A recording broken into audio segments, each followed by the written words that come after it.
Assalamualaikum warahmatullahi wabarakatuh. Halo teman-teman, bagaimana kabarnya hari ini? Pada kesempatan kali ini, kita akan belajar terkait teorema Pythagoras. Teman-teman udah tahu belum apa itu teorema Pythagoras? Nah, sebelumnya, apakah kalian pernah melewati sebuah tangga yang miring?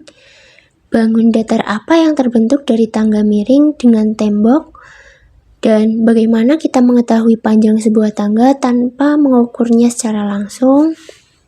Nah, untuk menjawab pertanyaan-pertanyaan tadi, kita akan belajar terkait teorema Pythagoras. Teorema Pythagoras adalah suatu aturan matematika yang bisa dipakai dalam menentukan panjang salah satu sisi dari suatu segitiga. Oke, yang selanjutnya kita akan belajar sifat teorema Pythagoras. Apa sih sifat-sifatnya teorema Pythagoras itu?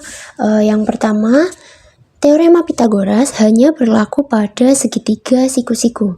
Dan yang kedua, minimal kita harus mengetahui dua sisi dari tiga sisi segitiga. Mari kita identifikasi sebuah segitiga siku-siku. Seperti apa sih bentuk segitiga siku-siku itu? Nah, di sini ada sebuah gambar segitiga ABC. Biasanya segitiga siku-siku itu ditandai dengan ada tanda siku, entah itu yang berbentuk kotak atau berbentuk L. Nah, di sini ada segitiga ABC, di mana sisi AB dan BC merupakan kaki sudut dan merupakan sisi terpendek dari segitiga. Nah, untuk sisi AC merupakan hipotenusa atau sisi miring dan merupakan sisi terpanjang dari sebuah segitiga. Nah, selanjutnya ayo kita mengenal rumus Pythagoras. Nah, ada triknya nih teman-teman. Ketika kita akan mencari sisi terpendek dari sebuah segitiga siku-siku, nanti itu rumusnya dikurang. Ketika kita akan mencari sisi yang terpanjang, maka di rumusnya itu dijumlah. Sebagai contoh, ketika kita akan mencari C atau sisi miring itu sisi terpanjang. Maka rumusnya C kuadrat akan sama dengan A kuadrat plus B kuadrat. Nah, ketika kita mencari sisi A nih misalnya, berarti C kuadrat dikurangi B kuadrat. Seperti itu. Nah, langsung saja ke contoh soal. Diketahui sebuah segitiga siku-siku, teman-teman. Kita disuruh mencari Y. Gimana caranya? Karena Y adalah sisi yang berada di depan sudut siku-siku, berarti Y adalah sisi terpanjang atau hipotenusa. Sedangkan untuk mencari sisi terpanjang itu di tengahnya dijumlah. Masukkan akar dari 6, kita pakai tanda yang plus 8, jangan lupa diberi kuadrat, sama dengan akar 6 kuadrat sama dengan 36, ditambah 8 kuadrat itu 64, jadi akar 100. Nah, bisa nih, akarnya 100 berapa? 10. Selesai. Oke, sekarang kita lanjut ke pembahasan soal berikutnya. Yang pertama itu ada sebuah segitiga siku-siku di mana dua sisinya itu sudah diketahui, yaitu ini ada akar 2 dan alasnya ada akar 5. Nah, perintahnya kita diminta untuk mencari nilai Z atau panjang dari Z. Nah, perlu kita ingat lagi, Z adalah sisi yang berada di depan atau berhadapan dengan sudut siku-siku, maka Z adalah hipotenusa atau sisi miring, dan sisi miring adalah sisi terpanjang dari sebuah segitiga. Nah, untuk mencari nilai sisi miring, berarti tengahnya itu dikurangkan. Kita langsung saja, Z sama dengan akar akar 2 dikuadratkan ditambah akar 5 dikuadratkan sama dengan akar 2 dikuadratkan itu hasilnya 2 ditambah akar 5 dikuadratkan jadi 5. Jadi hasilnya adalah akar 7. Nah, mudah bukan? Kita lanjut ke pembahasan soal nomor 2. Sebuah segitiga luasnya 96 cm. Jika alasnya adalah 12 cm, maka panjang sisi miring segitiga adalah... Nah, ini diketahui luasnya itu 96 cm dan alasnya itu 12 cm.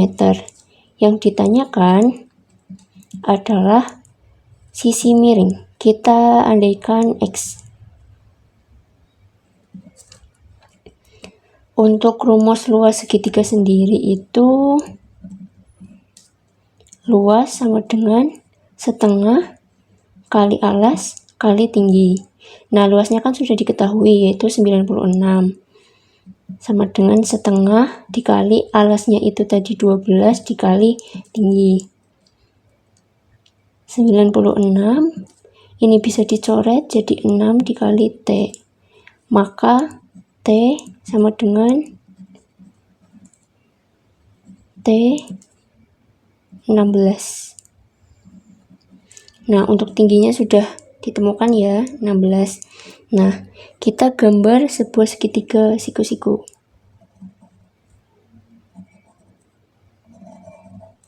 Anggap saja ini segitiga siku-siku ya teman-teman. Nah, karena pada soal diketahui untuk alasnya itu 12 dan kita juga sudah menemukan tingginya itu 16, kita cari X. Perlu diingat kembali, X itu sisi yang berhadapan dengan sudut, maka dia itu sisi terpanjang, jadi tengahnya dijumlah. X sama dengan akar dari 16 kuadrat ditambah 12 kuadrat. X sama dengan akar berapa? 16 kuadrat itu 256 ditambah 144. X sama dengan akar dari 400. X sama dengan 20. Seperti itu. Lanjut ke pembahasan soal yang terakhir, yaitu yang ketiga. Di sini ada sebuah trapesium di mana telah diketahui panjang sisinya yaitu AB sama dengan 28 cm, DC-nya itu 20 dan AD-nya itu 15. Kita diminta mencari keliling trapesium. Nah, untuk mencari keliling itu semua sisinya kan harus dijumlah ya. Sedangkan sisi BC itu belum diketahui. Kita misalkan dengan X. Ini belum diketahui panjangnya. Jadi kita cari X-nya terlebih dahulu. Caranya itu yang pertama kita gambar garis bantu. Ini anggap aja lurus ya teman-teman. Nah, kan ini udah diketahui ya alasnya, berarti kan 28 dikurangi 20, karena kan dari D sampai C itu kan 20, sedangkan AB itu 28, berarti 28 dikurangi 20, di sininya itu 8 cm. Nah, untuk garis bantunya ini kan tingginya sama dengan AD, berarti di sini 15 cm. Nah, untuk mencari X, karena X adalah sisi yang berada di depan sudut siku-siku, maka tengahnya itu dijumlah. Kita langsung saja X sama dengan akar dari 15 kuadrat ditambah 8 kuadrat. X sama dengan akar 225 ditambah 64. X sama dengan akar dari 289. X sama dengan akar dari 289 adalah 17. Oke, mudah bukan? Terima kasih. Oke, kita sudah sampai di penghujung nih teman-teman. Izinkan saya menyampaikan kesimpulan pada materi kali ini.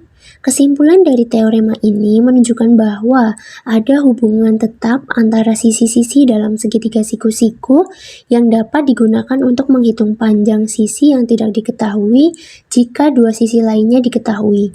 Teorema ini sangat penting dan sering digunakan dalam berbagai bidang seperti matematika, fisika, teknik, arsitektur, dan pemetaan. Selain itu, teorema ini juga menjadi dasar bagi banyak konsep lanjutan dalam trigonometri dan geometri analitik. Dengan demikian, teorema Pythagoras tidak hanya memberikan pemahaman tentang sifat segitiga siku-siku, tetapi juga menjadi alat yang sangat berguna untuk menyelesaikan berbagai persoalan praktis dan teoritis yang Mungkin cukup sekian pada video kali ini, kurang lebihnya saya mohon maaf. Wassalamualaikum warahmatullahi wabarakatuh.